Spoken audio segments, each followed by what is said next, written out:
Halo, apa kabar Anda semua? Kita kembali lagi bertemu bersama saya Hersuna Arif dan Bung Rocky Gerung.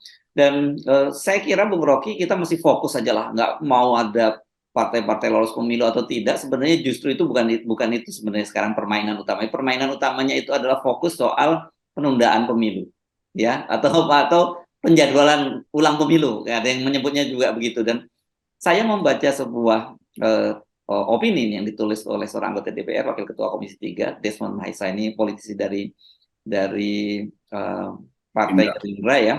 Dan yang dia tulis ini serem. Saya karena 5 skenario. Dan saya meyakini ini tentu saja bukan sekedar penulisan seorang analis, tapi berdasarkan background informasi yang dia peroleh secara insight gitu ya, Bung Rocky ya, kira-kira ya. Iya, itu Desmond. Ya saya kenal, saya bahkan saya teman dari awal itu.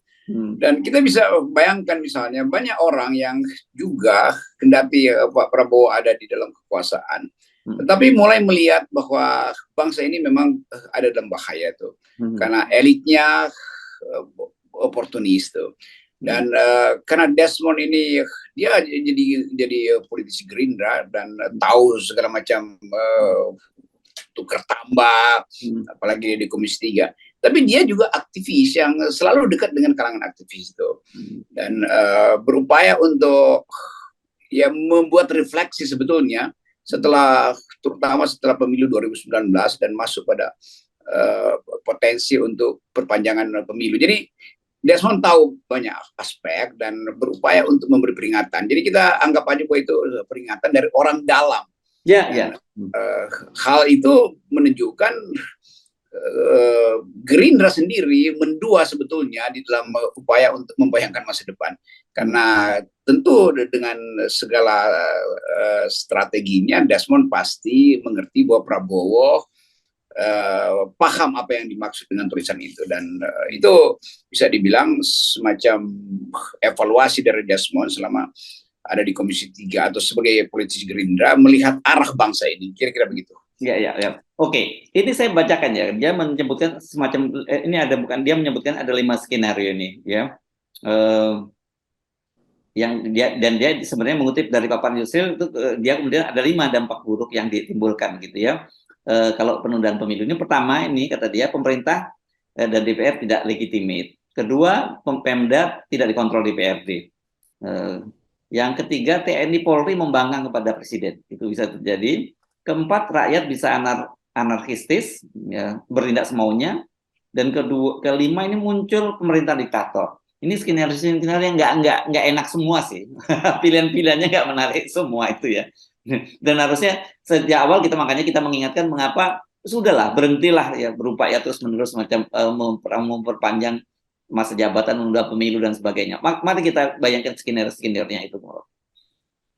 Ya, kalau ini hal yang kita bicarain setiap hari kan. Yes. Tapi kalau kita yang bicara itu kita bikin analisis sebetulnya. Yeah. Sekarang analisis kita paralel dengan apa yang akhirnya ditulis oleh saudara Desmond tuh.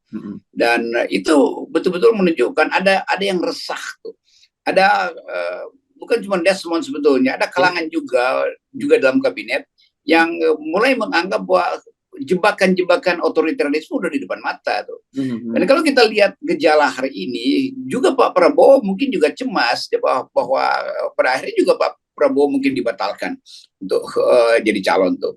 Walaupun siapa Erick Thohir dan Muhaimin itu seolah-olah udah menjaminkan diri sendiri untuk mendampingi Pak Prabowo.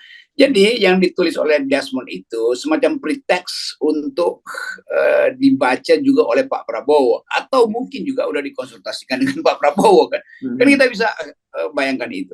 Tetapi lepas dari semua itu, tetap keinginan pribadi Presiden Jokowi untuk memperpanjang kekuasaannya itu sepertinya tidak bisa dihalangi lagi itu. Dan bagian itu yang akhirnya mengarah pada istilah pemerintahan diktator, dan lawan dari pemerintahan diktator adalah people power pasti kan. Jadi secara sederhana saudara Desmond mau bilang ya bersiap-siap people power aja kan. Dan itu yang sinyal yang bagus sebetulnya, karena saya menduga kuat dia tahu apa yang sudah sudah terjadi atau sudah sedang berlangsung hari-hari ini, yaitu tukar tambah antara oligarki dan istana, lalu beberapa orang kepercayaan Pak Jokowi mungkin udah ajukan 1-2 skenario dan tawar-tawaran dengan oligarki, kan itu intinya tuh. Jadi kasak-kusuk di dalam kabinet itu sudah berlangsung, dan kasak-kusuk itu kemudian dibawa ke publik melalui suara-suara orang semacam Bamsud, Bahlil, lalu Lanyala segala macam, sehingga jadi orkestrasi di situ. Tapi nanti satu persatu kita akan lihat klarifikasi, misalnya Pak Lanyala udah kasih klarifikasi bahwa dia bersumpah bahwa tidak ada transaksi dalam proses untuk memperbaiki bangsa melalui usulan kembali pada naskah awal Undang-Undang Dasar 45. Demikian juga Bamsud tuh, dan macam-macam lah. Tetapi itu kan klarifikasi. Yang berlangsung di belakang itu adalah upaya untuk membaca opini publik. Nanti dibalikin lagi. Begitu opini publik mulai bisa dikendalikan, dan kalau dianggap kan susah untuk bikin sidang MPR, ada persyaratannya mesti berapa, 1/3 yang mengusulkan agenda pembahasan konstitusi dari yang 1/3 itu yang diusulkan mesti di ruang sidang mesti dihadiri oleh 2/3, dan setelah 2/3 membahas keputusan mesti diputuskan oleh 50%. Iya, tapi kalau kita hitung kan berapa sih anggota DPR? 700 sekian tuh. Separohnya aja misalnya 350, 400 orang itu udah selesai 50% persatu kan. Itu 400 kali 1 miliar, 1,6 miliar cuman buat ngatur itu kan. Itu mudah betul, kali 3 aja itu 1,3, 1,2 triliun, kecil banget. Bahkan kalau dikali 10 juga tetap cuma 4 triliun untuk membayar suara elit ini kan. Jadi mudah sebetulnya tuh, dan itu mungkin yang udah dihitung tuh. Dari partai A berapa yang bisa dibeli, partai B berapa tuh. Totalnya ya mungkin 3T selesai tuh amandemen untuk memperpanjang dan menunda pemilu kan. Jadi soal-soal itu yang kita harus curigai, karena uang itu bisa atur segala macam soal, apalagi dalam keadaan rakyat susah dan anggota DPR juga mungkin pendapatannya menurun, dengan mudah mereka tergelincir di dalam hal-hal yang tidak etis. Ya, ya. Oke, kalau anggota DPR itu kan gabungan dari DPR dan DPD ya, kalau sekarang ya, Bung Rocky ya. Ya. DPD 136, DPR itu 575, ya jadi sekitar 700 sekian lah ya, 700 sekian lah kali 36, 25, 711-an gitu ya, 700 sekian lah kira-kira itu. Nah, mari kita bayangkan begini, kan kita menganggap tadinya bahwa ide untuk memperpanjang masa jabatan itu sudah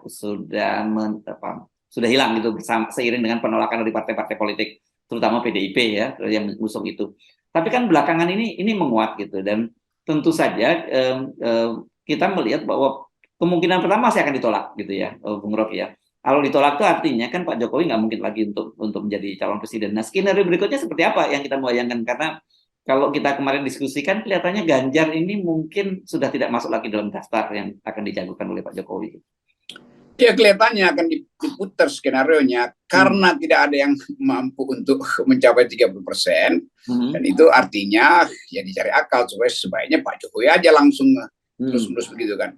Jadi satu kesempatan memang akan dimanfaatkan untuk ngakalin keadaan. Jadi keadaan akan diarahkan untuk dirumuskan bahwa memang semua calon itu nggak bermutu. Kan kalau yang dibatalin cuma Pak Prabowo nanti orang marah. Kalau yang dibatalin cuma Ganjar orang merasa kok nggak fair tuh. Jadi kira-kira semuanya akan didaulat oleh statistik bahwa kalian itu bahkan nggak mungkin, sehingga diatur sedemikian rupa supaya koalisi saling membatalkan aja kan.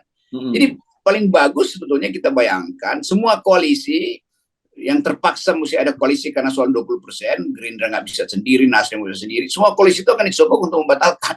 Jadi kalau nggak ada calon ya bagaimana? Ya terpaksa diperpanjang kan. Jadi kelihatannya begitu tuh. Kalau kita baca permainan, bukan permainan catur, ini permainan domino sebetulnya, yang masing-masing udah pegang santingan. Kalau kita zaman dulu, gue udah pegang santingan nih, tinggal lu berapa lu mau kasih tuh. Jadi kebusukan itu mulai tercium tuh. Itu sebabnya masyarakat sipil sekarang bersiap-siap untuk bikin daftar apa istilahnya sekarang tuh, pengkhianat konstitusi. Pengkhianat konstitusi Indonesia. Enggak. Oke. Jadi artinya sebenarnya tetap skenario utama itu adalah memperpanjang masa jabatan Pak Jokowi, ya, gitu ya. Ya. Nah, kalau itu katakanlah itu tetap diganjal oleh partai-partai politik, apakah mungkin berani gitu membuat perpu seperti sekarang ini, perpu tentang nomor urut partai politik misalnya gitu?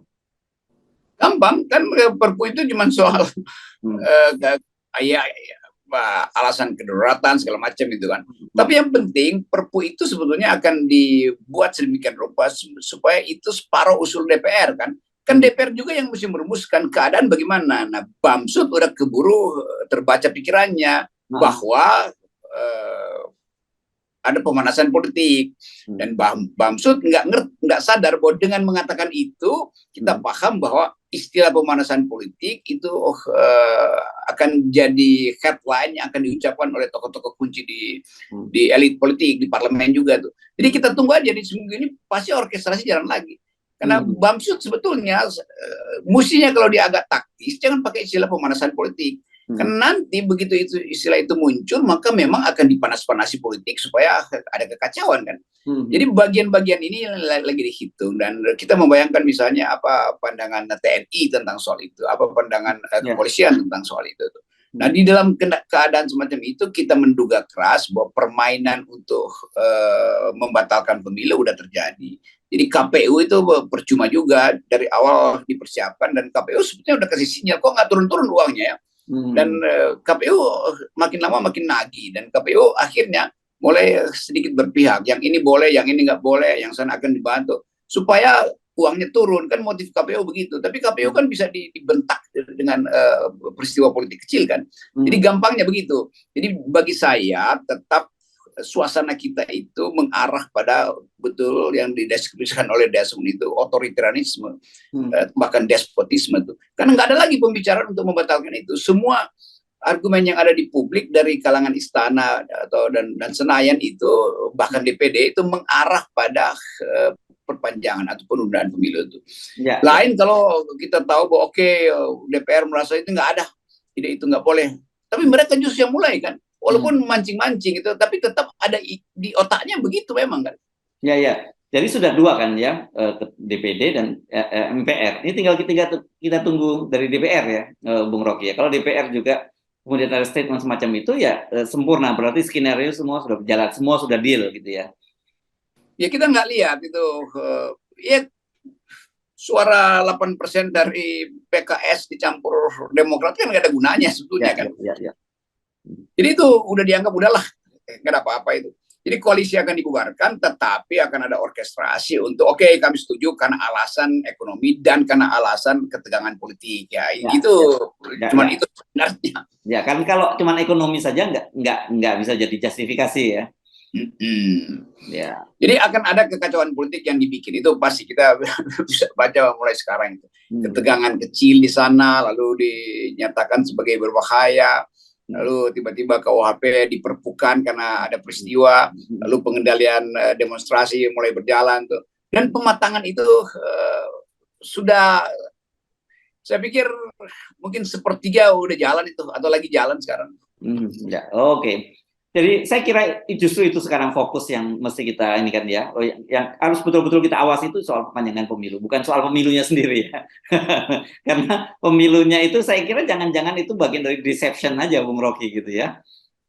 Ya dari awal ide pemilu itu kan separuh-separuh. Kita nggak dengar semacam gairah dari Pak Jokowi untuk bikin pemilu, tetap dia ganggu-ganggu opini publik dengan 3 periode, dengan tampar muka segala macam. Tetapi sekali lagi kan matematiknya gampang tuh. Kalau ada orang yang oleh Jokowi dianggap sebagai legacy dia, nggak mungkin akan ada penundaan pemilu. Tapi sialnya mau didorong macam apapun, Ganjar nggak bisa naik suaranya kan. Jadi kalau dibilang lembaga survei 73% orang masih percaya pada Jokowi, itu artinya yang percaya Ganjar itu cuma 20%, kan gampangnya begitu. Jadi akan mudah dialihkan aja. Ya udah nggak usah Ganjar, kalau Jokowi aja kan. Lain kalau Ganjar udah meluap-luap itu, Pak Ganjar udah capek bolak-balik, toh udah didorong pun margin of errornya dikasih ke dia itu tetap angkanya muter-muter 20, 21, 19, 18, 23, kita nggak ngerti itu. Jadi betul-betul nggak ada yang nggak ada orang yang atau publik memang nggak peduli mau pada elektabilitas Ganjar. Sementara Anies justru naik terus dan orang mau halangi Anies. Harusnya nggak usah halangi Anies, perbaiki aja Ganjar supaya ada dua calon kan. Dan di ujung Anies dikalahkan karena nggak dapat 20%. Tapi Anies nggak dapat 20%, Ganjar elektabilitasnya nggak naik, itu artinya ya Jokowi anggap ya dia aja kalau begitu. dan jangan-jangan malah kemudian naiknya Anies ini digunakan untuk nakut-nakutin yang lain gitu. Kelihatannya begitu. Iya. Jadi bisa aja Anies juga dipompa supaya naik, dan walaupun Anies elektabilitasnya naik, tapi kan 20% nggak bakal dapat gitu kan. Lain gitu kan. Popular vote-nya dapat, tapi elektoral kondisionalnya nggak dapat gitu. Lalu dianggap itu kalian menghalangi Anies saja nggak bisa gitu. Kan mestinya kan Ganjar udah bisa menghalangi Anies dong. Masa yang menghalangi Anies adalah pejabat gubernur DKI yang bukan calon presiden kan? Itu ajaib kan? Di era sekarang Anies harusnya udah dihalangi oleh Prabowo maupun oleh Ganjar. Itu yang mesti terjadi itu, dan terutama mestinya oleh Ganjar tuh. Kalau Pak Prabowo ya ada perjanjian di antara mereka yang dianggap Anies tidak etis itu, dan itu urusan internal Gerindra lah. Tapi kan yang betul-betul dijagokan oleh Jokowi dari awal adalah master rambut putih itu tuh yang harusnya. Jadi perkuat aja Ganjar supaya pemilu tetap jalan lah. Jadi saya yang tadinya ingin boikot pemilu justru sekarang berubah lah. Saya ingin Ganjar terus dong supaya lawan Anies tuh. Kalau nggak, Anies akan pimpin people power nanti. Yes. Oke. Oke. Baik, terima kasih Bung Rocky. Jadi ingat ya, sekarang agenda kita itu jangan mikirin pemilu, tapi justru kita mikirin ada orang yang sedang ada sekelompok orang gitu ya. Dan sekelompok orang ini juga sembarangan gitu, para elit politik, para taipan pemegang duit yang berusaha untuk menggagalkan pemilu gitu ya. Oke, Bung Rocky. Ya, yang kalau saya bilang Liga boikot pemilu, saya diomelin oleh elit. Padahal ada yang mau boikot pemilu secara resmi itu, yaitu menunda pemilu, kan begitu coba. Jadi saya serahkan ke mereka lah. Yes, oke. Thank you, Rocky. Kita tetap kita tetap aja 0%. Dasar dari politik etis. Yes, oke.